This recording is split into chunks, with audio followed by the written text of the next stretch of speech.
बिस्मिल्लाहिर्रहमानिर्रहीम। अस्सलाम वालेकुम dear students. I am Naveed Ahmed Nabi, your chemistry teacher.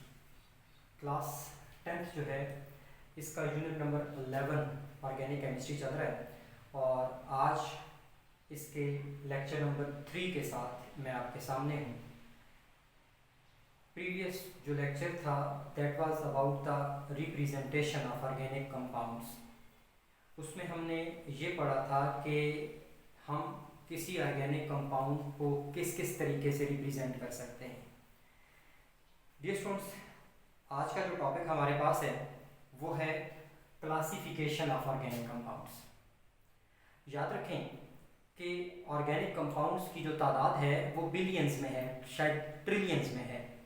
अब इतने ज़्यादा ऑर्गेनिक कंपाउंड्स को अलग अलग या एक एक करके स्टडी करना पॉसिबल नहीं है, तो फिर ये किया गया कि जो सिमिलर काइंड के कंपाउंड्स थे या ऐसे कंपाउंड्स जिनकी प्रॉपर्टीज़ आपस में रिजेंबल करती थी, एक जैसी होती हैं, उन कंपाउंड्स की क्लासेस बना ली गई।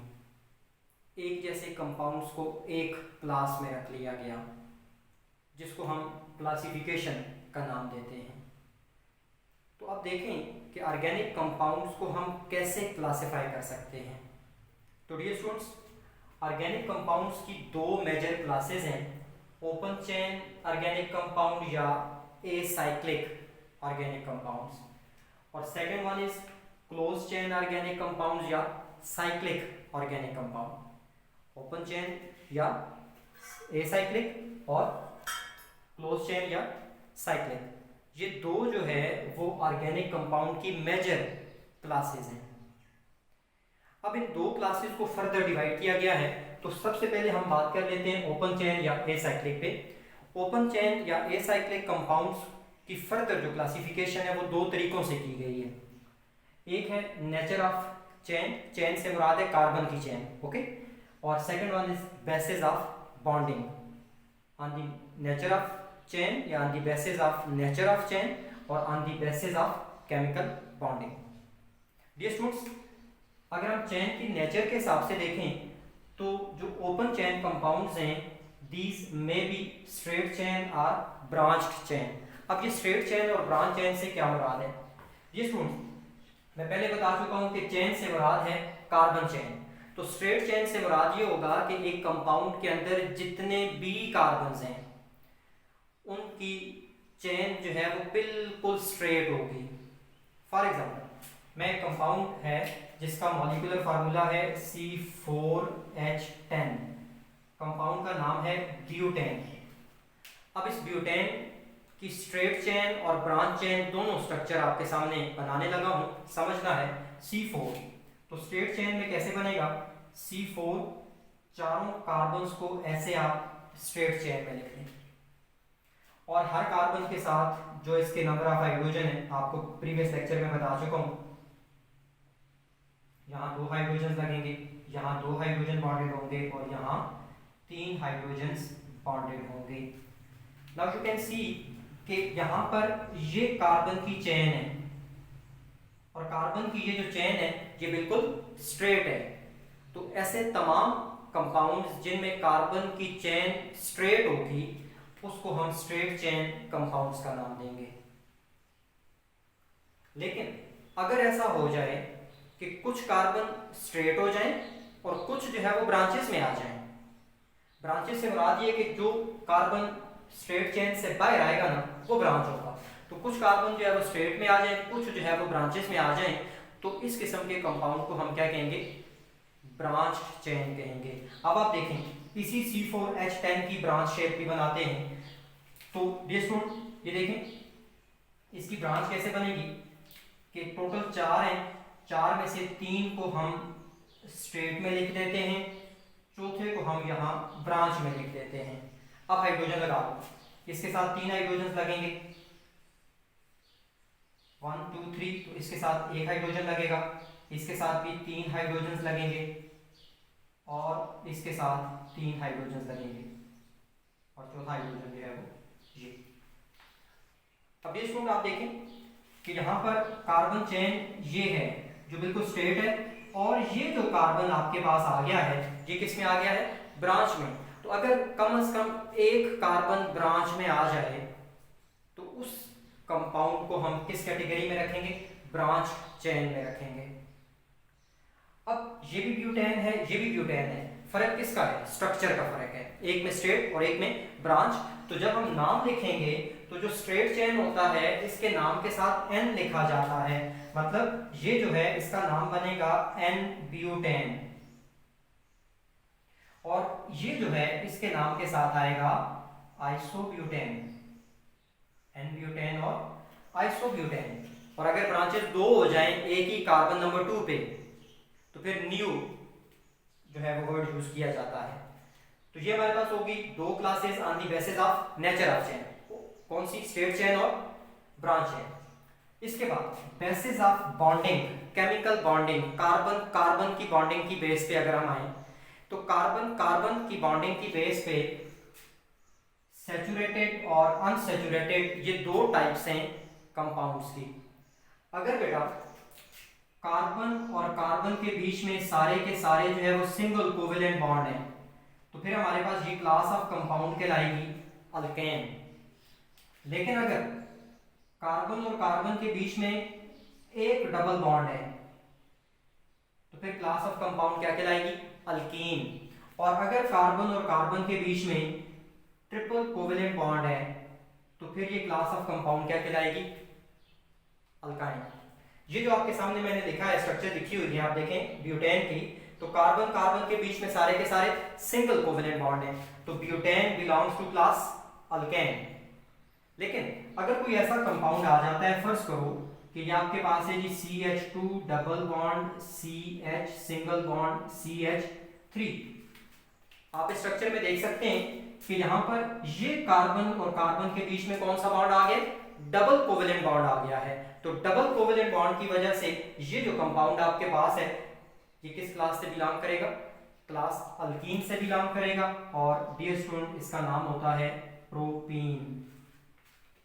और इसी तरह से अगर फर्ज करो आपके पास है CH triple bond C single bond CH3, यहां ये देखें ये आपके पास कार्बन और कार्बन के बीच में ट्रिपल कोवेलेंट बॉन्ड आ गया है, तो इस किस्म के कंपाउंड जहां carbon carbon triple covalent bond होगा वो किस क्लास से बिलोंग करेंगे? क्लास अल्काइन से बिलोंग करेंगे। तो ये कंपाउंड क्लास अल्काइन का मेंबर है जिसका नाम है प्रोपाइन। 3 कार्बन है और डबल बॉन्ड है तो प्रोपीन, 3 कार्बन है और ट्रिपल बॉन्ड है तो प्रोपाइन, 3 कार्बन है और सारे सिंगल बॉन्ड है तो प्रोपेन। ये हमारे पास होगी जी ओपन चेन कंपाउंड्स की क्लासिफिकेशन। ये स्टूडेंट्स हम मूव करते हैं क्लोज चेन या साइक्लिक कंपाउंड की तरफ। साइक्लिक या क्लोज चेन का मतलब ये होता है कि कंपाउंड जो हैं इनमें carbon number 1 and carbon number last आपस में डायरेक्टली बॉन्डेड होते हैं। कार्बन 1 एंड कार्बन लास्ट जो है वो क्या है? डायरेक्टली बॉन्डेड होते हैं क्लोज चेन में। इनको दो टाइप्स में हमने डिवाइड किया हुआ है, या फर्दर दो इनकी क्लासेस हैं, होमोसाइक्लिक या जिसको कार्बोसाइक्लिक भी कहा जाता है, होमोसाइक्लिक और कार्बोसाइक्लिक, और सेकंड वन इज हेट्रोसाइक्लिक। अब होमोसाइक्लिक या कार्बोसाइक्लिक क्या है? ये स्टूडेंट्स होमो का मतलब होता है सेम, यानी ये ऐसे कंपाउंड्स होंगे जिनके साइकिल के अंदर, जिनके रिंग के अंदर सारे जो एटम्स हैं वो क्या होंगे? सेम होंगे। और ऑर्गेनिक कंपाउंड्स के अंदर रिंग बना होता है कार्बन एटम से, और अगर रिंग के अंदर सारे के सारे एटम जो है वो कार्बन है तो फिर इनको जो है वो क्या कहा जाएगा? कार्बोसाइक्लिक भी कहा जाएगा। तो यहाँ कार्बो फॉर कार्बन। एग्जांपल जो है वो इनकी टाइप्स में डिस्कस कर लेते हैं। होमोसाइक्लिक या कार्बोसाइक्लिक की फर्दर दो टाइप्स हैं, एरोमेटिक कंपाउंड्स और एलिसाइक्लिक कंपाउंड्स। एलिसाइक्लिक जो हैं ये वो कंपाउंड्स होते हैं which have cyclic structure but their properties resemble with open chain, कि जिनकी स्ट्रक्चर तो साइक्लिक होती है लेकिन उनकी प्रॉपर्टीज ओपन चेन जैसी होती हैं। तो इनमें भी जो साइक्लिक हैं इनमें भी हमारे पास जो है वो सैचुरेटेड भी हो सकते हैं और अनसैचुरेटेड भी हो सकते हैं। सैचुरेटेड भी हैं और अनसैचुरेटेड भी हैं। ये स्टूडेंट्स अगर सैचुरेटेड है, जैसे हमने यहाँ पे सैचुरेटेड को क्या कहा था, अल्केन, मतलब कार्बन कार्बन सिंगल बॉन्ड, लेकिन यहाँ पर ये जो है ये साइक्लिक फॉर्म में होंगी, तो इनको अल्केन नहीं बल्कि साइक्लो अल्केन्स कहेंगे। अगर कार्बन कार्बन सिंगल बॉन्ड है तो ये साइक्लो अल्केन कहलाएंगी। और अनसैचुरेटेड में एक जो है वो साइक्लो अल्कीन्स और सेकंड जो है वो साइक्लो अल्काइंस। अगर कार्बन कार्बन डबल बॉन्ड आ गया है तो cycloalkenes, carbon carbon triple bond आ गया है तो साइक्लो अल्काइंस। एग्जांपल देखो, फर्ज करते हैं कि हमारे पास है जी 1 2 और 3, ये 3 कार्बन है, हर एक के साथ 2 2 हाइड्रोजन भी हैं। अब आप देखें कि यहाँ पर ये 3 कार्बन्स हैं, लेकिन इन्होंने तीनों ने ट्रायंगल बनाई हुई है। अगर इसको कार्बन 1 कहते हैं, ये कार्बन 2 है, तो ये कार्बन 3, तो आप देख रहे हैं कि पहला और आखिरी कार्बन आपस में डायरेक्टली बॉन्डेड है, तो ये स्ट्रक्चर कौन सी हो जाएगी, साइक्लिक। और अब इस साइकिल में देखो, ये साइकिल, इसमें सारे के सारे कार्बन है, तो होमोसाइक्लिक या कार्बोसाइक्लिक, ठीक। और कार्बन के बीच में बॉन्ड देखें, सिंगल कोवलेंट बॉन्ड है, तो साइक्लो अल्केन यानी सैचुरेटेड साइक्लिक कंपाउंड है। इसी तरह से अगर आप आते हैं अनसैचुरेटेड में, तो फिर ये क्या होंगे, डबल बॉन्ड होंगे या ट्रिपल बॉन्ड होंगे। तो बेटा ये देखो कि अगर ऐसा है कि carbon double bond carbon single bond this and this CH2 CH2 CH and CH, तो ये हमारे पास होगा साइक्लोब्यूटीन। देखें 4 कार्बन हो तो ब्यूटेन होता है।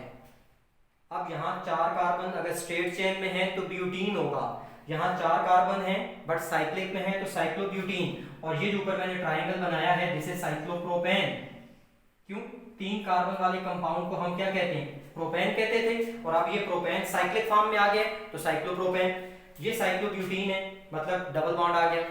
इसी तरह अगर ऐसा हो जाता है 1 2 3 4, अगर आपके पास ये सूरत हाल है तो यहां पर आप देखें कार्बन कार्बन ट्रिपल बॉन्ड भी है, तो ये फिर साइक्लोब्यूटाइन हो जाएगा।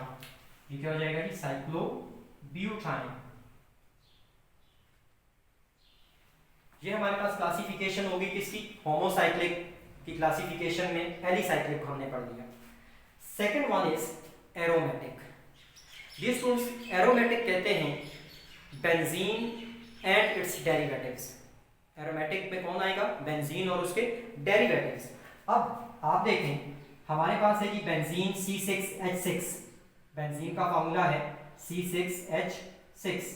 स्ट्रक्चर बनाते हैं 1 2 3 4 5 एंड 6, ये हो गया जी C6।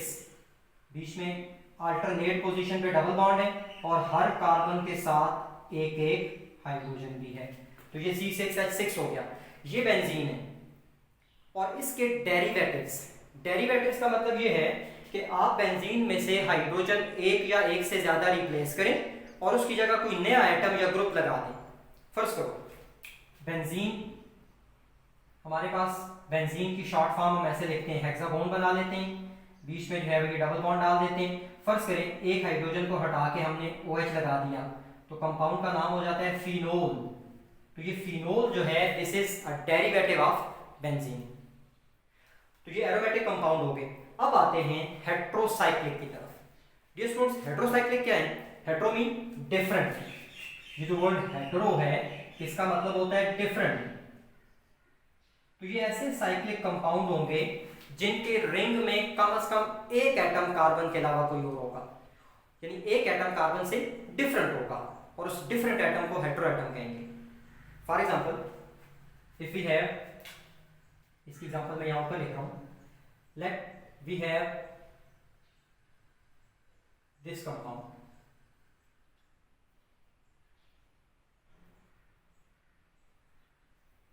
ये आपके पास एक कंपाउंड है। इस कंपाउंड में ये जो कार्नर्स हैं जहां पर कुछ भी नहीं लिखा हुआ, इन कार्नर्स का मतलब होता है कार्बन, इन कार्बन्स का मतलब क्या होता है कार्बन। और यहां पर आपके पास नाइट्रोजन आ गया है, तो ये हेटेरो एटम है नाइट्रोजन में, और ये जो कंपाउंड आपके पास डियर स्टूडेंट्स है इसको पाइरिडीन कहते हैं। क्या कहते हैं? पाइरिडीन कहते हैं।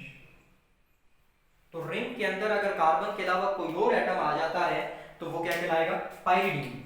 इसी तरह से अगर आपके पास ये है